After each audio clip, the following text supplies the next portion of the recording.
Okay, so you end up doing 4.5 years Yeah. in prison in America.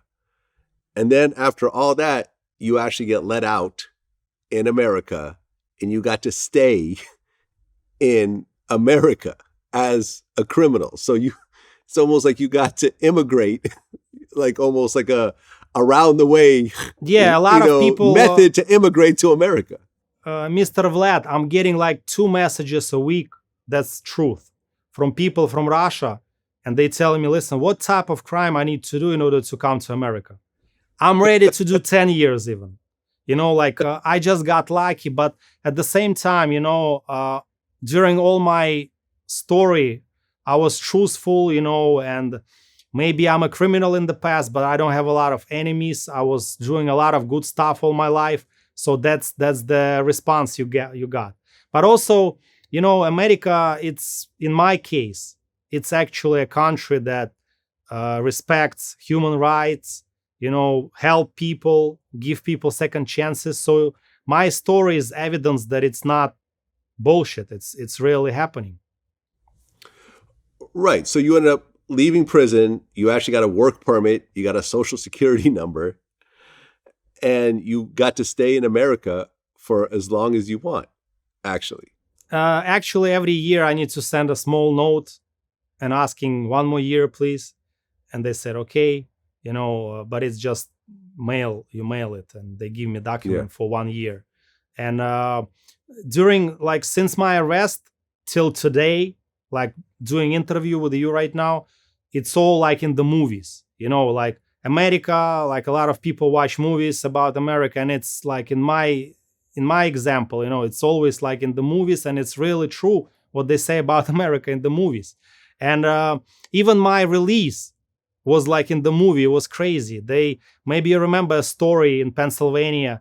The guy, he was hiding in the woods and he shot 2 cops, 2 state troopers. It was in 2014. He got death sentence.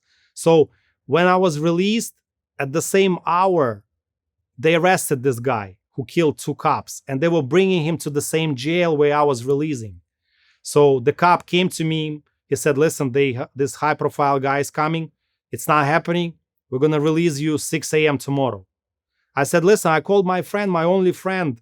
He came like 2 hours driving to pick me up. He's here already. And this cop, I had a good relationship with him. He said, listen, I'm going to open the door and you just run, so nobody see you. So, and it was in Pennsylvania in the woods. And I run and I sit in my car, in my friend's car, and said, drive. He's like, why? The cops are coming with this guy, and we drove, and all cops looking at us like, who is this? And then the cop, he got some problem because he did that. But I was working at night and I had friendly relationships with him. He did this for me. But I end up in New York. It was October 30th, 2014. And, but you see, another piece of information. I knew that I had a job when I was being released.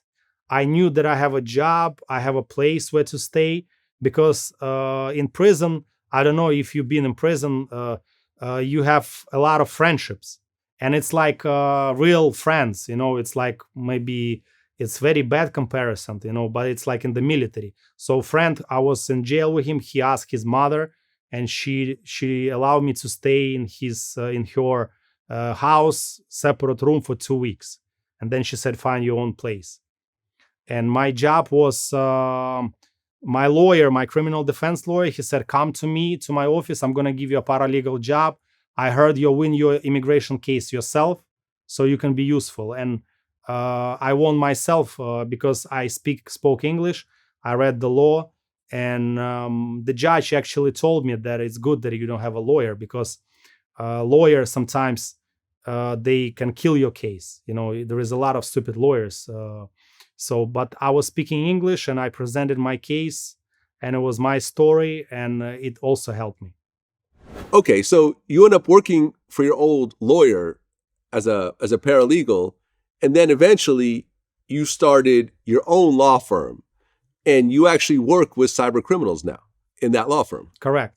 And also the reason why my criminal defense attorney gave me a job at his law firm And in addition to me being like well versed in law, he also created a business idea, or maybe it was somebody else's idea, to get all the cyber criminals who were in prison for cyber crimes and create a consulting company and to consult banks or other businesses how to protect themselves from Russian hackers. And he was trying to make money together with me as well. But this company still exists right now, but I tried to work with him and other people. It didn't work out, so I left the partnership, and I met my future wife at his office. And now we have a law firm. We started a law firm in 2016, just two of us. Now we have 15 people, staff, and it was just two of us. And now we have a real company and we have a lot of practice areas. But it's very important. I'm not a lawyer myself, so I'm not going to court. I'm not talking to the clients because I don't have American education. I'm responsible for the marketing. I'm responsible for the business development. I also have a process server license. It's also, we need to say that it's forbidden to a felon get a process server license in New York City. But me knowing, I have an experience in this, I checked this out more deeply and I found a case where the guy sued the city saying that it's a discrimination. I was a felon. I was a criminal. Now I'm fully rehabilitated. Why are you not giving me this license? I know how to serve people better than regular person because I was in jail. I have experience. I know how to talk to people. So in this case, I gave 3 letters of support from my friends, they're US citizens, to the city. They had a commission. They read all this. They read, it was similar probably interview like we're having right now. And they said, okay, give this guy a license. And now you can say this. It's forbidden to have a process server license for a felon, but it's possible if you show that if you really want it, if you pay your taxes, and if you're a good guy right now. Well, you hear a lot about Russian hackers and Russian cyber hackers.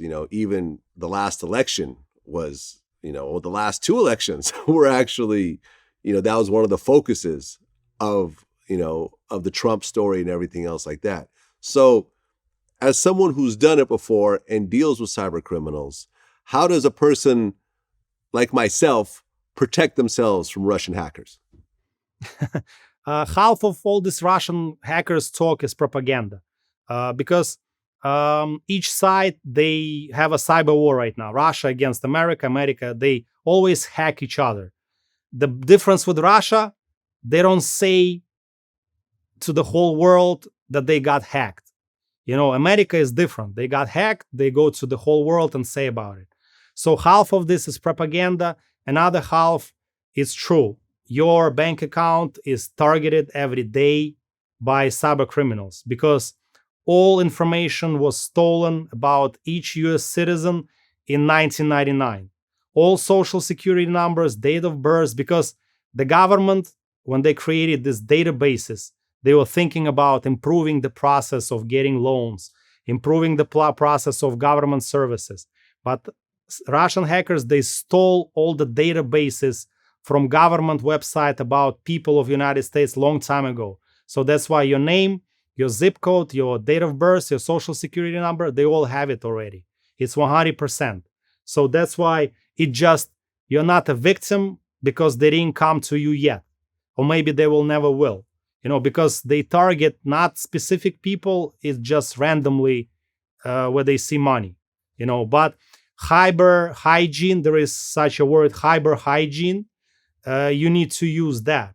It's very difficult, but if you're gonna spend time on this, you're gonna succeed and you're gonna be less vulnerable. But very important fact: if your personal bank account money got stolen from your personal bank account, you got your money back, especially if it's a credit card.